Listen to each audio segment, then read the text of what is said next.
Tahimik ang bayan sa gitna ng kadiliman. Payapa silang nagsitulog upang pagsapit ng umaga ay magsipagsimba upang magtamo ng indulhensya. Ngunit si Sisa, ng gabing iyon, ay gising pa. Nakatira si Sisa na ina ni na Basilio at Crispin sa labas ng bayan. Ang kanyang asaway isang lalaking walang pakialam sa buhay, palaboy-laboy at sugarol. Bihirang-bihira itong umuwi sa kanilang bahay. Wala rin itong pakialam sa mga anak.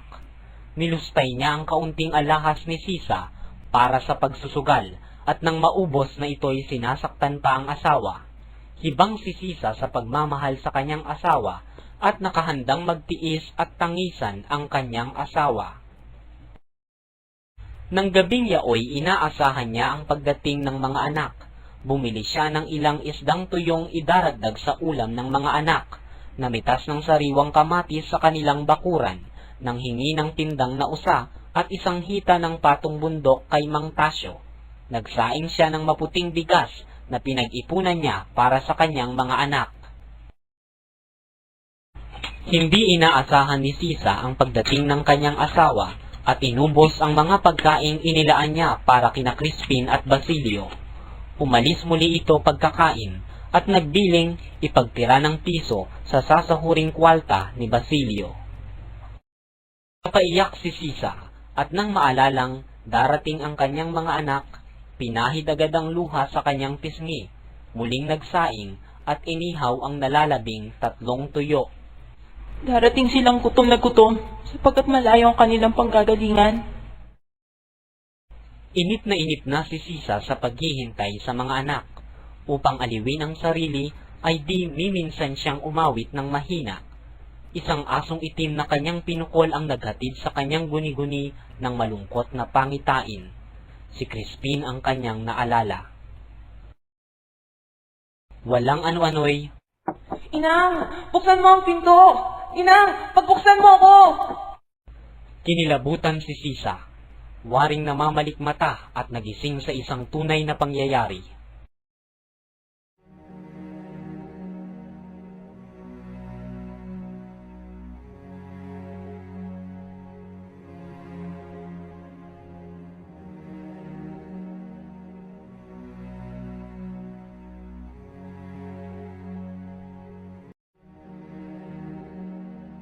Nang makita ni Sisa ang dugong umaagos sa noo ni Basilio'y, halos napahiyaw si Sisa. Anak ko! Huwag kayong matakot, Inang. Si Crispin naiwan sa kumbento. Nagtanan ako sa kumbento, Inang. Nang kalat-kalin ng sakristang mayor si Crispin, sinabayan ko ng talilis. Nagpadaos-dos ako sa lubid mula sa kampanaryo. Ayaw akong paalisin kung di ikasampu ng gabi. Nasalubong ko pagdating sa bayan ng ilang kawal. At nang sigawan ako ng Quien Vive, ako'y nagtatakbo. Kung ako'y pauhuli sa kanila, malamang na ako'y paglinisin ng kwartel at bugbugin pa. Diyos ko, salamat at iniligtas mo siya. Ipinakiusap ni Basilio na huwag sabihin ng ina ang sanhi ng pagkakasugat niya.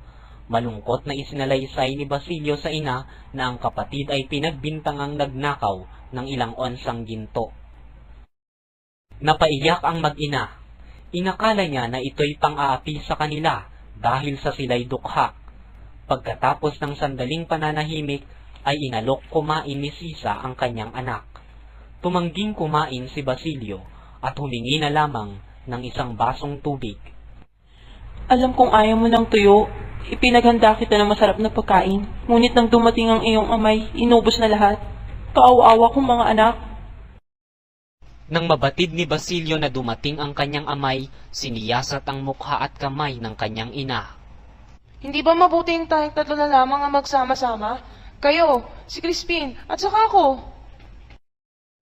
Isang malalim na buntong hininga ang namula sa mga labi ni Sisa upang hindi na lumawig ang usapan nila tungkol sa ama. Nanalangin si Basilio at nahigang kasiping ng kanyang ina. Nanaginip si Basilio na pinapalo si Crispin ng kura ng malaking yantok sa tulong ng sakristan mayor. Nang wala nang magawang paraan si Crispin upang ipagtanggol ang sarili, ay sinugod ang kura. Sa gayoy kumuha ng tungkod ang sakristan mayor at binigyan si Crispin ng isang mariing palo sa ulo na ikinalugmok nito hanggang mawalan ng malay. Umiiyak si Basilio nang gisingin ni Sisa. Ako ay nanaginip, inang. At ano ang napanaginipan mo? Sabihin mo anak, ako'y hindi makatulog. Sinabi ni Basilio na napanaginipan niya ang isang bukiring mabulaklak, mga babae at batang may sunong na uhay ng palay at iba pang hindi niya matandaan. Ipinagtapat niya na hindi na niya ibig pang magsakristan. Bakit? Paglakas ko'y makikiusap ako kay Ginoong Crisostomo na anak ni Don Rafael, na ako lamang ang magpapastol ng kanyang mga baka at kalabaw. Maaaring turuan ni Mang Tasio si Crispin. Hindi ito namamalo. Maaari tayong payagan ni Ginoong Crisostomo na makakuha ng kaunting gatas sa kanyang kalabaw. Gustong gusto ni Crispin ang gatas. Kung aalagaan ko mabuti ang mga hayop ni Ginoong Crisostomo, marahil ay bibigyan ako ng bulo. Mangunguha ako ng mga bungang kahoy upang ipagbili. At gagawa ako ng mga silo at patibong upang makahuli ng mga ibon, musang, at hihilingin ko sa kanyang pagkatiwalaan ng isang kaputol na lupang mapagtatamnan ko ng mais o tubo. Sa gayoy, hindi kayo mananahi hanggang hating gabi. May padadala natin sa Maynila si Crispin upang mag-aral, at ako ang tutusto sa kanyang gugugulin. Maraming balak si Basilio at sa tagal ng kanilang pag-uusap ay muling inantok. Napaluha si Sisa dahil sa hindi man lang pagkakabanggit ng anak sa kanyang ama.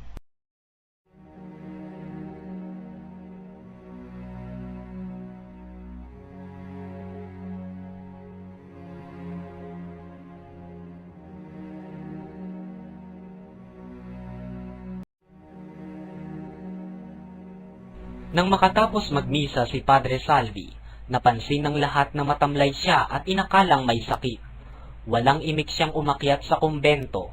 Naraanan niya ang ilang manong at manang na nangag-uunahan sa paghalik sa kanyang kamay. Ngunit hindi niya pinansin ang mga ito, bagkus ay pinagpakitaan ng pagkayamot. Si Manang Juana ang nagpasimula ng usapan at pagpapalaluan tungkol sa plenarya.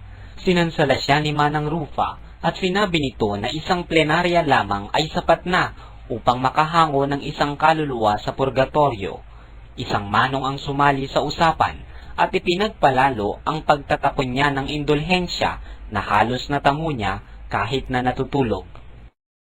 Napag-usapan kung sino ang nais ng mga manong at manang na magsermon sa kapistahan ng bayan.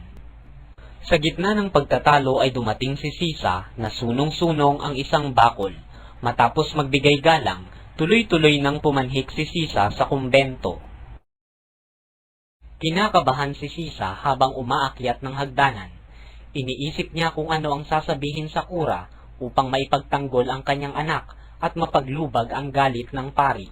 Malugod niyang binati ang binatnang utusan at sakristan, ngunit hindi naman siya nito pinansin. Gayon din, ang tagapagluto ay nagpakita sa kanya ng panlalamig. Maingat niyang iniayos sa isang hapag ang kanyang dalang sariwang gulay. Maaari bang makausap ang pari? May sakit! Si Crispin po ba ay nasa sakristiya? Si Crispin? Nasa inyong bahay. Huwag na ninyong ipagkaila. Si Basilio ang nasa amin, ngunit si Crispin ay naiwan dito. Ipig ko sana makausap ang aking anak. Totoo ngang naiwan dito. Ngunit nagtanang matapos makapagnakaw ng maraming bagay. Iniutos sa akin ng kura na ipagbigay alam ko sa Guardia Civil, kaya't marahil ay naparoon na sa inyo upang hanapin ang mga bata. Hindi nakapagsalita si Sisa sa narinig. Mabuting asawa kayo at masasama ang inyong anak tulad ng kanilang ama. Ang maliit ay magiging masahol pa sa ama. Napaupo sa isang bangko at humagulgol ng iyak si Sisa sa paratang sa anak. Kinailangang ipagtulakan pa si Sisa bago na pababa sa hagdanan. Tinakpan ng pamindong ang mukha at pinigil ang paghitbi. Matuling lumayo na waring may nais gawin.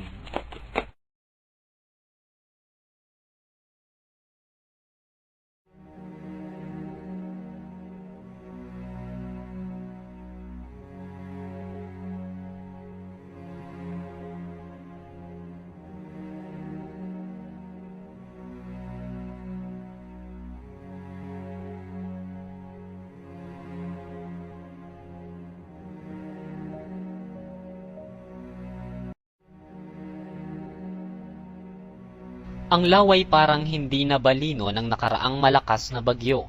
Mula sa isang gulod ay may dalawang lalaking nakaluksa at walang imik na nagmamasid sa tubig. Ang isa'y si Ibarra at ang pangalaway ang guro. Dito po itinapon ang bangkay ng inyong ama. Kasama ko noon si Teniente Guevara. Marami po akong utang na loob sa inyong ama at ang tanging nagawa ko'y sumama sa kanyang libing. Dumating ako rito nang walang kakilala, walang nagtagubilin, walang pangalan at walang salaping tulad din ngayon. Ang ama ninyo ang kumalinga sa akin. Siya ang gumasta sa mga pangangailangan ng paaralan at ng mga batang dooy nag-aaral. Ngunit ang kagandahang loob na ito, tulad ng ibang mabuting bagay, ay hindi nagtatagal. Hindi ko ibig na mag-usisa, ngunit iniisip kong ipagpatuloy na ang balak ng aking ama kaysa sa siya'y ipaghiganti ko pa. Ang malibing sa tubig ay mabuti na, sapagkat hindi mahalay. Pinatatawad ko rin ang mga naging kalaban niya, ang bayan, sapagkat ito'y mangmang, at ang pari, sapagkat siyang kinakatawan ng pananampalatayang nagtuturo sa tao. Nais ko ring malaman ang mga balakid ng pagtuturo. Sa kalagayan po natin ngayon, upang mapabuti ang pagtuturo, kailangang magkaroon ng pagtutulungan. Una sa lahat, kailangang mabigyan ng pagganyak ang mga bata upang matuto. Pangalawa, kung ang pagganyak na iya'y maibigay, hindi rin nagkakaroon ng halaga dahil sa kakulangan ng magugugol. Nakababasa at nakasusulat ang ating mga bata, ngunit walang maintindihan sapagkat namihasa na sa pagsasaulo. Sa gayon ay walang mapala sa pag-aaral ang mga anak ng taga-bukid. Bakit hindi ninyo mabigyan ng lunas? Malulunasan po, ngunit ang unang kailangan ay isang gusaling pampaaralan upang huwag nang magamit ang mga silong ng kumbento. Karaniwan na ang pagbulyaw sa amin ng pari kapag siya'y nabubulahaw sa kanyang pagtulog. Gumawa ako ng pagbabago sa pagtuturo ng Kastila. Pinagsalita at pinabigkas ko sila ng hindi ginagamitan ng mahihirap na tuntunin, sapagkat naniniwala ako na kapag naintindihan na nila ang wikay, madali nang ituro ang gramatika. Hindi nagluwat at sila'y nakapagdugtong-dugtong ng salita, ngunit hindi nagtagal ay pinatawag ako ni Padre Damaso sa kanyang sakristan mayor. Kinotya niya ako dahil sa paggamit ko ng wikang Kastila. Mula noong ako'y alipustahin ng pari, ay naisip kong mag-aral na mabuti. Natuklasan kong ang paggamit ng pamamalo ay hindi nakatutulong sa ikatututo ng bata, at bagkus pang ang nakasasama sa kanila. Nalaman kong ang pagkatakot ay nakagugulo sa isipan ng mga bata. Inalis ko ang pamamalo sa aking pagtuturo. Ginawa kong aliwan ng pag-iisip ang paaralan at hindi isang puok na parusahan. Ngunit nang mabalitaan ng pari na ako'y hindi namamalo, ay ipinatawag ako. Pinaratangan niya akong hindi tumutupad ng tungkulin at nagsasayang lamang ng panahon. Pinagbantaan akong isusumbong sa alkalde kung hindi ibabalik ang paraang pamamalo. Hindi nagtagal ay sinumbatan naman ako ng mga magulang ng bata. Ibinalik ko ang dating pamamalo at panghihiya kahit nalaban sa aking kalooban at napuna kong ang mga bata ay nagdaramdam. Ang pagkakatitig ni Ibarra ang naghudyat sa guro upang siya'y magtapat. Dahil sa sama ng aking loob, nagkasakit ako ng matagal at nang ako'y gumaling, napuna kong kakaunti ang mga bata sa paaralan. Ngayon iba na ang pagkakilala sa akin. Nakatagpo ba kayo ng kasiyahan sa kakaunting tinuturuan? Opo, sapagkat nang malipat po si Padre Damaso sa ibang bayay, gumawa po ako ng maraming pagbabago. Pawang nasusulat sa wikang Kastila ang mga aklat sa paaralan, maliban sa katisismo at nobena ni Padre Astete.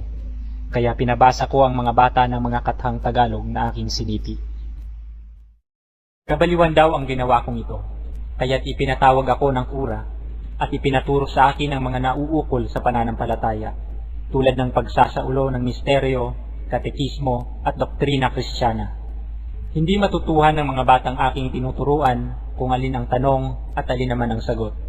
Kaya habang mabilis umuunlad ang mga taga-Europa, tayong nangaririto'y mabubulok na mangmang. Huwag tayong mawawala ng pag-asa. Inaanggayahan ako ng Teniente Mayor na dumalo ng pulong sa tribunal. Ang mga bagay na iyan ay mapag-uusapan.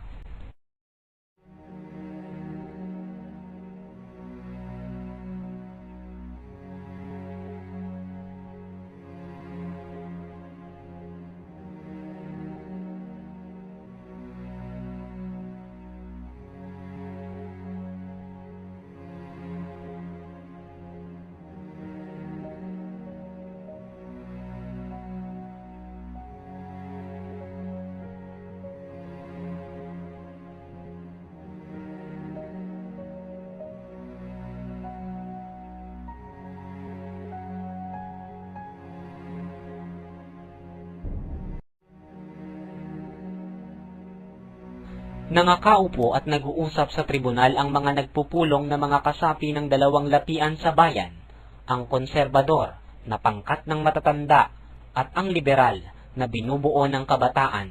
Si Don Filipo ang pinuno ng liberal. Hindi ko naibigan ang inuugali ng kapitan. Tilang layunin ay ipagpaliban ng pag-uusap sa gugugulin. 11 araw na lamang ay pista na ng San Diego.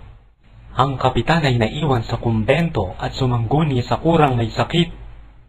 Makinig kayo. Kaninang umaga, pinayuhan ako ni Tandang Tasyo. Mabuti mang mungkahi ang magmula sa inyo ay di sasang-ayunan ng matatanda dahil sa higit nilang kinayayamutan ng inyong pagkatao. Kaya ang mabuti magmungkahi kayo ng isang bagay na ayaw ninyong manalo.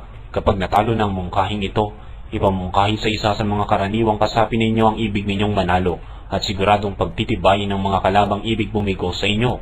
Ngunit, ito'y dapat lamang na ilihim. Dumating si Ibarra at ang guro.